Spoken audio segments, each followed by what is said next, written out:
So Tim Hasselback decides to say that Shedeur is not a first-round talent.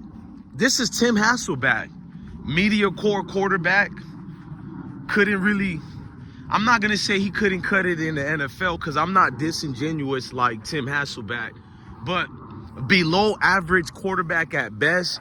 I think he had his good days when he was quarterbacking for Seattle Seahawks, but even then, media core quarterback at best. But he is the one who gets to evaluate young men like Deion Sanders. So he gets on air and he says his opinion after being asked, what do you think of Deion Sanders? Now, I've been told you guys since last year and the year before, he's not too fond of Deion Sanders. 10 years ago, he overly criticized Deion Sanders for a lot of other things.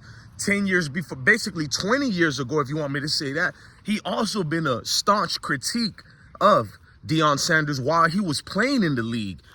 Tim Hasselback had a grudge on certain quarterbacks for well over a decade now. Tim Hasselback decides to give his opinion on Shedeur, and he says he doesn't see him as a first-round talent as well. You guys have to understand what he's talking about. I'm about to break it down, but let's look at my cat, Sebastian. He gonna say hi to y'all again. Say what's up, Sebastian. Say what's up to them, bro. Oh, I can't touch your hands, bro. Say what's up. All right, man. We'll go back later. So, Deion Sanders is not a first-round talent because he's not athletic enough, according to Tim Hasselback. So now we're not athletic enough.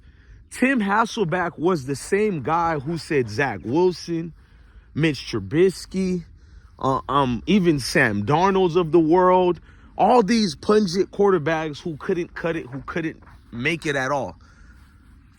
He's the same quarterback who said Justin Fields can't go through his progressions. He goes through his first read too quick. Justin Fields, if he wasn't athletic, he wouldn't be considered a first-round draft pick. So now with Shedeur, it's the opposite.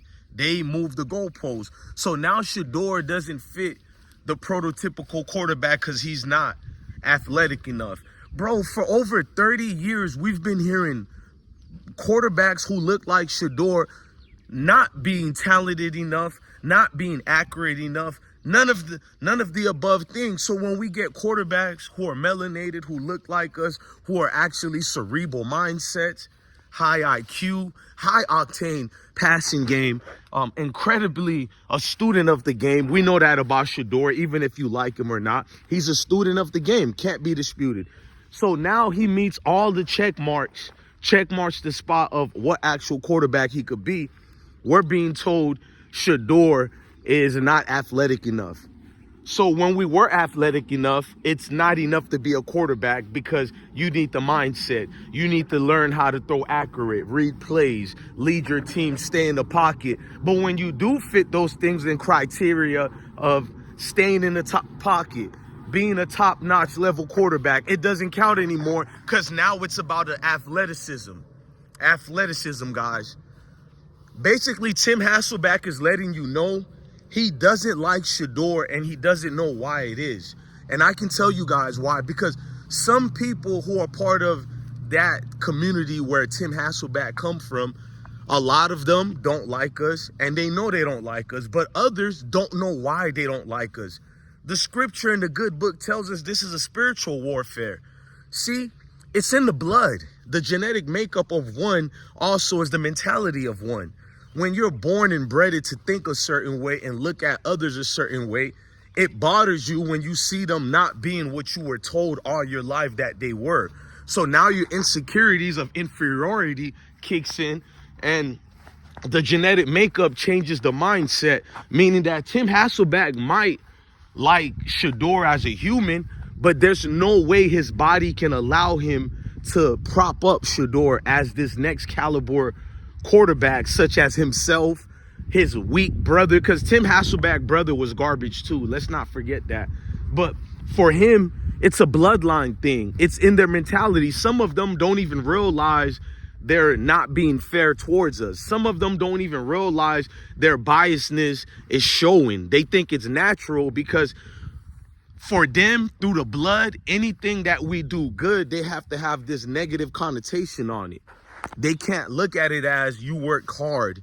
It's fair enough for you to be at the position that you're in. No, it's either DEI, per capita, per capita. It's per capita. It's either that or they have to have some type of reason to throw it in there that Shedeur is no longer this probable quarterback. And what makes it weird, I told you guys, be careful of pundits who come from places like CBS Sports, Fox Sports, and the main ones I've been urging you guys and imploring you to stay away from is no other than Disney, ESPN, because we all know the credibility of ESPN been put out the bag years ago. We been knew that they hire pundits who don't really know the game, don't know the sports. They're a clickbait company. Most of these people, they're clickbait at best. They'll say anything to diminish the worth of a worthy quarterback, because for years and decades, we know there's been I'm not gonna even say a system in place anymore. We know there's been rules applied that if any quarterback that looks like a Shedeur Sanders, no matter if they're athletic, dual threat quarterback, pocket quarterbacks, they're supposed to stick the code and diminish your worth immediately. They're supposed to have all these news stories that are coming out a month before a draft. And it's been like that for years, decades. Right before the draft, all these negative reports and stereotypes come out on players. All melanated players, but particular quarterbacks. So if you are a melanated quarterback, you know these hit pieces have tarnished your legacy and reputation for years now, this so-called pragmatic system that continues to go on. And it's advantageous for everybody other than us. Listen to me. It's advantageous for everybody else but besides us, because these stories are not placed on any other quarterback who might be the Mayo Caucasian persuasion. But if they look like you, then these are stories that are propped up that's never been said before. Now, we've heard everything about the Sanders family, but to say and suggest that Shedeur is arrogant, he's full of himself, then what do we say about Eli Manning when his father been holding his hand in high school, holding his hand at Ole Miss University, holding his hands even through the draft process when he was supposed to get picked up by the Chargers, which he did, and they forced him to be traded to the New York Giants. Now, you guys want me to be cool with the Giants, but I'm going to make a video why I don't want Shedeur to get drafted by the Giants. Not the Klan's educational purpose men Giants, not them.